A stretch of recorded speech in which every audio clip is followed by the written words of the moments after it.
Brian and Trisha, and it's time for the morning conversation. Now, we're talking turkeys, okay? Let's talk turkey. Not turkey drop, but turkeys, like when you cook turkeys. So there are the inner parts of the turkey that... Well, you got several things in there, depending on what brand. You've got the neck. Yes. You've got the bag of gravy. Oh, true. And then you've got actual like organ heart. Meat. Yeah, the liver. Yeah, it's actual organ meat. Yeah. So you've got the giblets.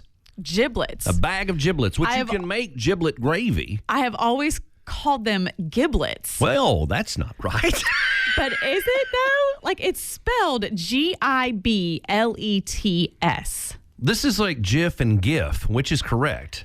I don't know. So, okay, Chris Jesse, when he was here on Friday from the Kentucky Transportation Cabinet, he brought this up about giblets or giblets.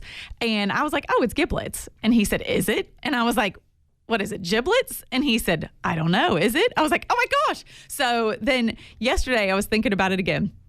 And so I look it up and I go to dictionary.com, and what I say giblets, because it's spelled with a G, phonetically spelled, it's Jiblits. So I've been saying it wrong my whole life, I guess. Giblets? Why was it a G? Giblets? What? I don't know why it's called that, but it is giblet. 44 years old when I discovered that I was saying giblets wrong for 44 years. Well, you're 45 I wasn't. I wasn't born saying giblets, but I mean, what does your mom call it? I don't know. Like, I was so confused and like, why is it a G? Who decided it was supposed to be spelled with a G? I don't know, and you're asking the wrong guy, but it is, in my opinion, it's giblet, like giblet gravy. We need to get to the bottom of this. I cannot be the only person calling it giblets. So, these are kind of gross. I'm not a person who enjoys organ meats. I don't like livers or gizzards or hearts or any of that organ meat stuff. Yeah. I'm a white meat, dark meat guy on a bird. I like roasts. I'm not anti-meat by any means, but I just do not enjoy organ meats. Yeah. I find them to be bitter and metallic tasting. And I know everybody's like, well, you ain't had them the way my mom cooks them. I don't care how your mom cooks them. I don't like them. But this has become this comedy that goes on every year that my wife wants to cook a turkey. It never stops.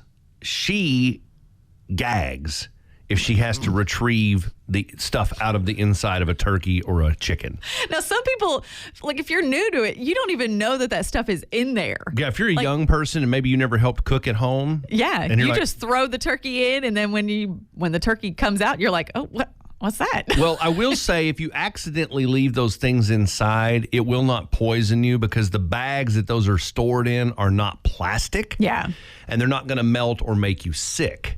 Thank goodness. And they probably thought about that because people were leaving it in there and cooking My wife is literally probably the strongest person I know emotionally. She has a very giving heart. She would do anything for anybody. She is a good person. She's a way better moral character than I am. She is a better mom than I am dad. I have nothing but good things to say about my wife, and I sincerely mean that.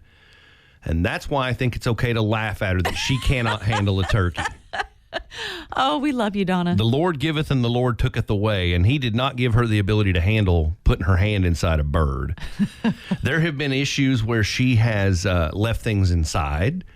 The year that she discovered a turkey neck inside of a turkey, and it was either the first year she had cooked one or it had been a long time since she had cooked a whole turkey. It was fairly early in our relationship.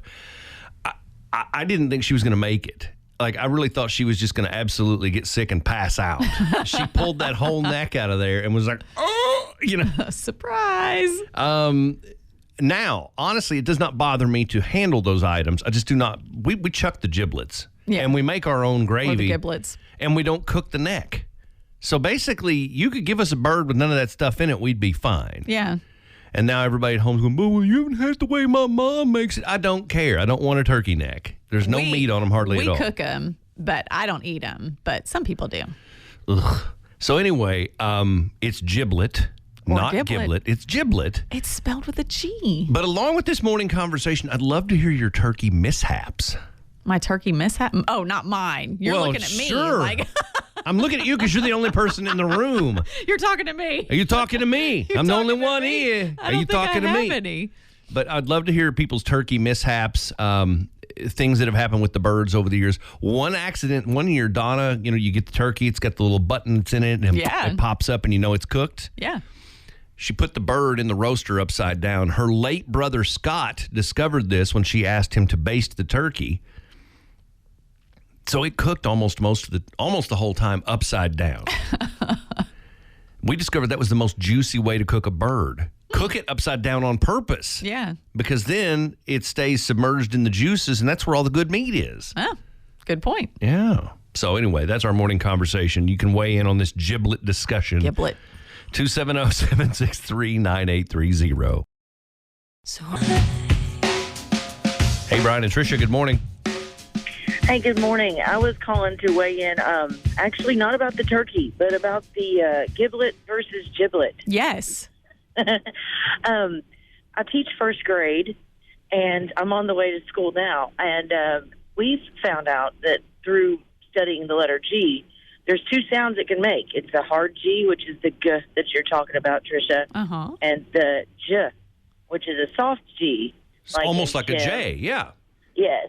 So, like in gymnasium. So, because it's not a it's not a gymnasium. Oh, good point.